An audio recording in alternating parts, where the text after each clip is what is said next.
Bonjour à tous et bienvenue dans cette nouvelle vidéo. Aujourd'hui on s'attaque à la partie 2 du jour 19 du FunterCode 2021.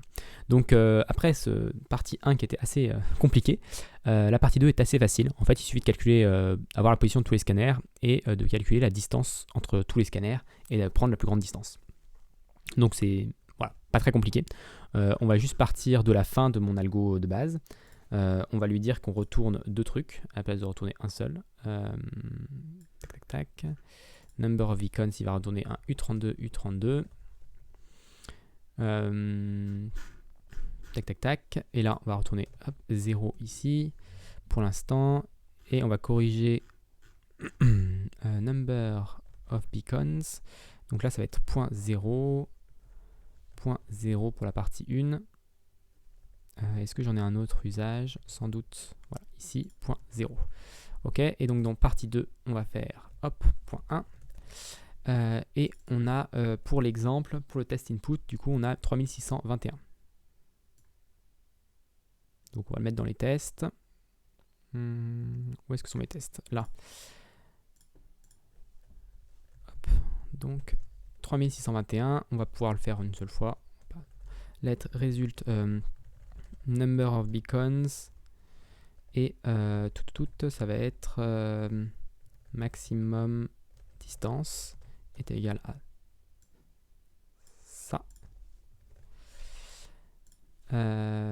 Et du coup, number of beacons, ça va être ça. Maximum distance, ça va être ça. Tac.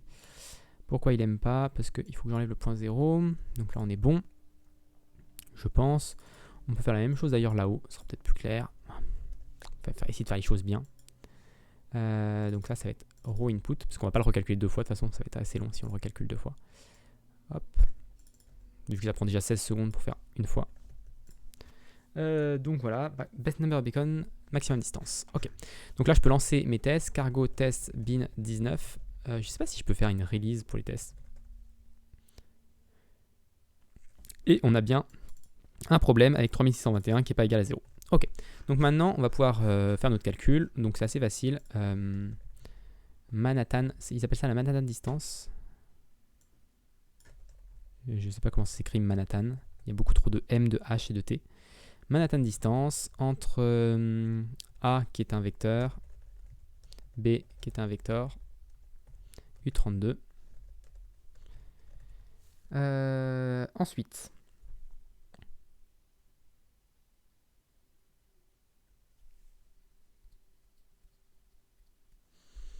donc on a des scanners state qui sont scanner position, ok. Donc on va avoir let mut scanner positions est égal à h7 de new par exemple. J'aurais pu faire un avec aussi. On va faire avec. Scanner position .push scanner state .position. Ok, donc là on parcourt tous nos scanners, on regarde juste si on n'en a pas un qui est encore inconnu. Parce que normalement on devrait tous les avoir connus à la fin de la boucle. Donc là notre scanner state on l'a. Et ensuite du coup j'ai plus qu'à faire for. Alors déjà on va corriger ça. Le Manhattan distance on va retourner 0. Let mut maximum distance est égal à 0. Maximum distance. Et là on va faire for scanner in scanner position, ou plutôt faire A. For B. Let distance est égal à Manhattan distance de A, virgule B. If distance est supérieur à maximum distance est égal à distance. Voilà. Petit algo facile de boucle. Là, on va prendre des vecteurs, des références. On n'a pas besoin de prendre l'ownership de la valeur. Ok, et ensuite, il ne reste plus qu'à faire la Manhattan distance. Donc, en fait, c'est... alors, Manhattan distance, je crois que c'est la somme des valeurs absolues. Ouais.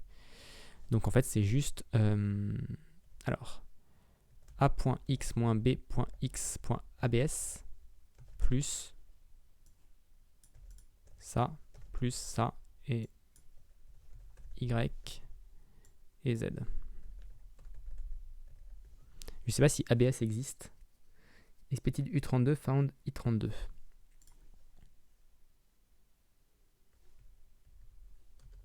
As U32, parce qu'en fait, du coup, on fait des ABS, donc on sait que tout est... normalement bon. Donc là, si je passe mon cargo test bin, ok, tout est bon passé, et donc du coup, on n'a plus qu'à lancer notre cargo run bin 19. Normalement, ça ne devrait pas rajouter beaucoup de temps, mais bon, vu qu'on met déjà 16 secondes pour faire le... Enfin, mais 16 secondes pour trouver les scanners, donc de toute manière, on a forcément un petit peu de temps.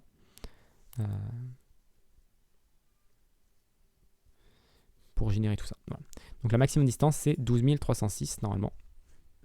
Donc on va regarder tout de suite. Et c'est bien la bonne réponse.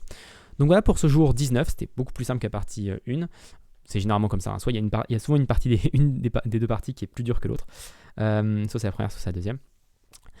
Donc voilà, donc j'espère que cette vidéo vous a plu. Si vous a plu, n'hésitez pas à vous abonner à la chaîne et à la partager autour de vous. Et puis moi je vous donne rendez-vous très rapidement pour la suite de ce Advent of Code 2021.